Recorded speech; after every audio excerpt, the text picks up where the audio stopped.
கொண்ட பாக்டீரியன் ஒட்டகத்தின் தனித்துவம் தெரியுமா? வாங்க பார்க்கலாம். அதாவது பாக்டீரியன் ஒட்டகங்கள் பார்த்தீங்கன்னா, மாங்கோலியன் ஒட்டகங்கள் என்றும் அழைக்கப்படுகிறது. அவை ஒரு கண்கவர் மற்றது தனித்துவமான ஒட்டக இனமாக இருக்கிறது. அவை சாதாரண ஒட்டகங்களில் இருந்து பல விதங்களில் வேறுபட்டு இருக்கிறது. அவற்றின் சிறப்புகள் பற்றி நாம் இன்றைக்கு பார்க்கலாம். இரட்டை திமில்கள், அதாவது மாங்கோலியன் ஒட்டகங்களுக்கு 2 கூம்புகள் இருக்கிறது. அதே சமயம் மத்திய கிழக்கு மற்றது வட ஆப்பிரிக்காவில் பொதுவாக காணப்படக்கூடிய பிற ஒட்டகங்களுக்கு ஒரே ஒரு கூம்பு மட்டும்தான் இருக்கிறது. இவற்றில் பார்த்தீங்கன்னா உடல்ல இருக்கக்கூடிய நீளமான தடித்த ரோமங்கள் குளிர்கால நிலைக்கு பொருத்தமாக அவற்றை பாதுகாக்க உதவுகிறது. மற்றது பார்த்தீங்கன்னா இவற்றின் உடல்ல இரட்டை அடுக்கு கோட் போன்ற அமைப்பு இருக்கிறது. மென்மையான அண்டர் கோட் மற்றது கரடு முரடான வெளிப்புற அடுக்கு ஆகியவற்றை கொண்டுள்ளது. எனவேதான் இவற்றால் குளிர்காலத்திலேயும் கோடை காலத்திலேயும் 2 விதமான பருவநிலைகளை தாக்கு பிடிக்க முடிகிறதுன்னு சொல்லப்படுகிறது. இவற்றின் கூம்புகள் வட்டமாகவும் சாதாரண ஒட்டகங்களை விட பெரியதாகவும் இருக்கும். இவற்றின் பாதங்கள் பார்த்தீங்கன்னா பெரிதாகவும் மெத்தை போன்ற ஒரு மென்மையாகவும் இருக்கிறதா. அதனால் தங்களின் பூர்வீக வாழ்விடங்களில் இருக்கக்கூடிய மென்மையான மணல் மற்றது பாறை நிலப்பரப்பில் எளிதாக நடக்க உதவுகிறது. சாதாரண ஒட்டகங்கள் திணிக்கப்பட்ட ஒரு பாதங்களை கொண்டிருக்கிறது. அவை மணல் பாலைவனங்களுக்கு மட்டும்தான் ஏற்றவையாக இருக்கிறது.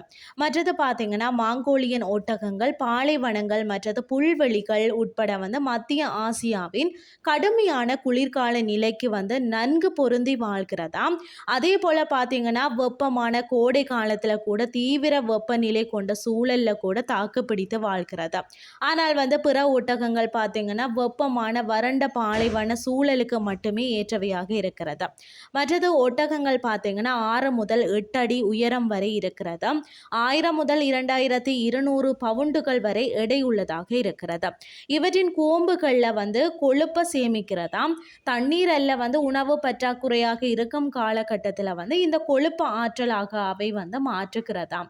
மற்றது மாங்கோலியன் ஒட்டகங்கள் பார்த்தீங்கன்னா புதர்கள் மற்றது பாலைவன தாவரங்கள் உள்ளிட்ட கடினமான மற்றது நார்ச்சத்துள்ள தாவரங்களை உண்ணுகிறதா. இவற்றின் சிக்கலான வயிறு கரடு முரடான உணவை திறம்பட ஜீரணிக்க உதவுகிறது. மேலும் உணவில் இருந்து அதிகபட்ச ஊட்டச்சத்துக்களை பிரித்தெடுக்கவும் உதவுகிறதாம். இந்த ஒட்டகங்கள் பகல் பொழுதுல உற்சாகத்துடன் இரையை தேடுதாம். இவை தனியாகவோ அல்லது குழுக்களாகவோ காணப்படுகிறதாம். ஒரு குழுவில் பார்த்தீங்கன்னா 30 விலங்குகள் வரை இருக்கும்னு சொல்லப்படுகிறது. மற்றது பல மத்திய ஆசிய கலாச்சாரங்கள்ல மாங்கோலியன் ஒட்டகங்கள் பாரம்பரிய வாழ்க்கை முறைகள் மற்றது பொருளாதாரத்துடன் ஒருங்கிணைந்தவை. இவை வலிமை மற்றது ஆற்றலை குறைக்கிறதுன்னு சொல்லலாம். போக்குவரத்து பொருட்களை எடுத்து செல்றதுக்கு உதவுகிறதாம்.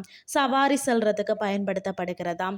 இதில் பார்த்தீங்கன்னு சொன்னால் பாலும் அருந்த பயன்படுகிறதுன்னு சொல்லப்படுகிறது. இவற்றின் உரோமங்கள் ஆடைகள் நெய்வதற்காக கூட வெட்டப்படுகிறதாம். மற்றது பார்த்தீங்கன்னா இரட்டை திமில் ஒட்டகங்களில் தனித்த ஒரு சில உள் இனங்கள் இருக்கிறதாகவும் கூறுறாங்க. இவை தனி இனமாகவும் இவை மிகவும் ஆபத்தான நிலையில் இருக்கிறதாம். சில 100 எண்ணிக்கை மட்டும்தான் காடுகளில் காணப்படுகிறதாம். இவை 3 வெவ்வேறு இடங்களில் வாழும் வகைகளை கொண்டுள்ளது. அதாவது பார்த்தீங்கன்னா இயற்கை வாழ் இரட்டை திமில் ஒட்டகங்கள் கோபி பாலை நிலத்தில் வாழ்கிறது. இவை வளர்ப்பு இரட்டை திமில் ஒட்டகங்களில் இருந்து பழக்க வழக்கங்கள்லையும் மரபணு தொடர் அமைப்பு முறைகள்லையும் மாறுபட்டு இருக்கிறது. மிக குறைந்த எண்ணிக்கையில் இருக்கிறது. அதாவது வளர்ப்பு ஒட்டகங்கள் உப்பு நீரை குடிக்காதாம். ஆனால் இயற்கை வாழ் இரட்டை திமில் ஒட்டகங்கள் உப்பு நீரை குடித்து வாழும் என்றும் கூறுறாங்க. இன்றைய கிறிஸ்டி உங்களுக்கு பிரயோசனமாக அமைஞ்சிருக்கும்னு சொல்லி நானும் நம்புறேன். இதே மாதிரி இன்னும் மற்றும் ஒரு கிறிஸ்டின் வாயிலாக உங்களை சந்திக்கிறேன். நன்றி.